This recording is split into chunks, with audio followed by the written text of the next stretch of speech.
My Big Dumb Invisible Dragon. Written by Angie Lucas and illustrated by Birgitta Sif. My Big Dumb Invisible Dragon.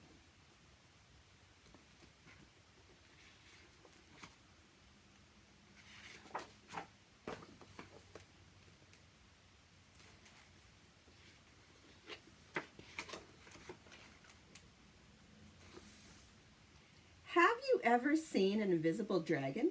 Neither had I, because it's invisible. But one day last May, a giant one swooped in and landed on my head, right on top of my head. It was the day Ollie's mom came to get us from Turtle Hill Park, instead of my mom. She had a funny look on her face, and she opened her mouth 3 times before any words came out. I don't know if the dragon rode to the park with Ollie's mom, or if he was already there hiding in the trees. All I know is I didn't see him coming, and once he was there, he wouldn't go away.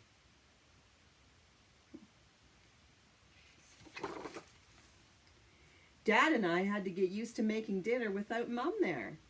We had to get used to how quiet it was in the car without her singing along to the radio.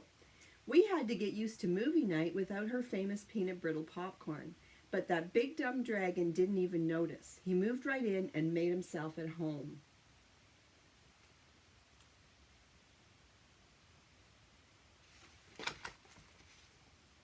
He curled up on my chest every night when I was going to sleep. I swear he must have weighed a ton. He made it super hard to get out of bed in the morning. See the dad peeking at him?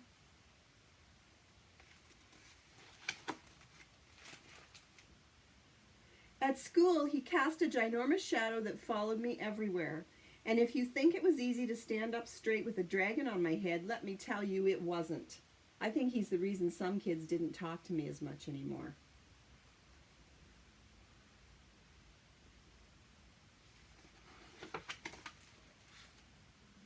Some days I ignored him. I pretended he wasn't there at all. I played hard and laughed like crazy, even louder and crazier than before, but that didn't make him leave. Other days I got angry. You can't believe how mad I got. I yelled and shouted at him, at everyone. What did that dragon do? He put on his headphones and tuned me out.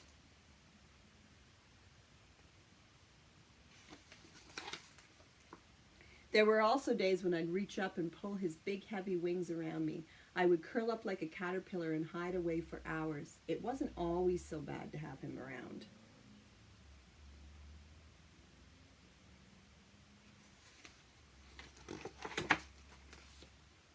Still, almost every day I tried to make a deal with him. If you'll just get lost, I'll never say a bad word ever again, I told him. I thought maybe if he left, things could go back to the way they were, but he didn't seem to care what I wanted, not one bit. Then one day when the sky was filled with cotton candy clouds, Ollie invited me back to the park.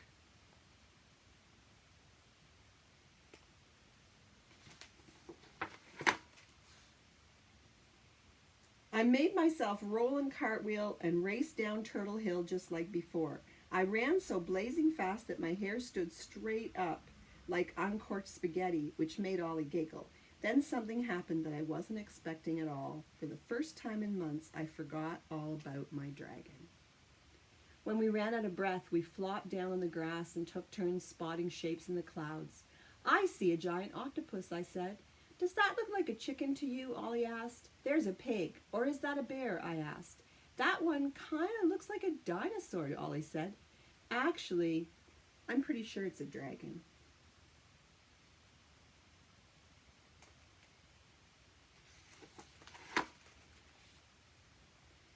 I don't know what that dragon saw up there in the clouds, but after that day, he started soaring even higher and staying away longer. He often disappeared during gym and recess. Sometimes he'd miss a whole soccer game. Once he was gone for an entire weekend.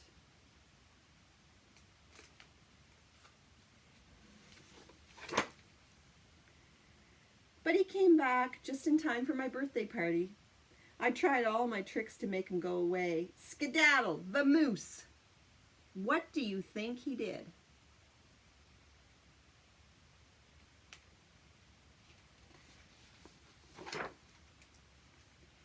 put on a rainbow striped cone hat and stayed for the party. I finally just gave him a piece of my birthday cake.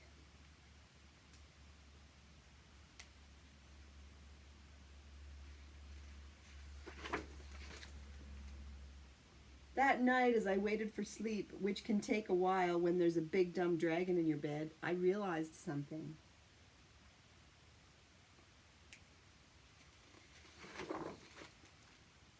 My dragon didn't feel as heavy as he did back when I was 6.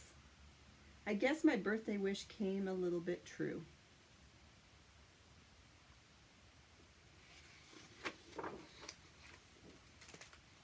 Hey, remember when I asked if you've ever seen an invisible dragon? That was a silly question. You can never see one by looking straight at it.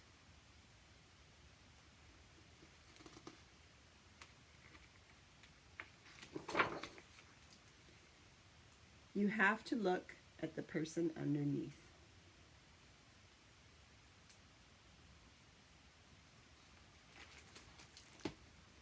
My Big, Dumb, Invisible Dragon by Angie Lucas, illustrated by Birgitta Sif.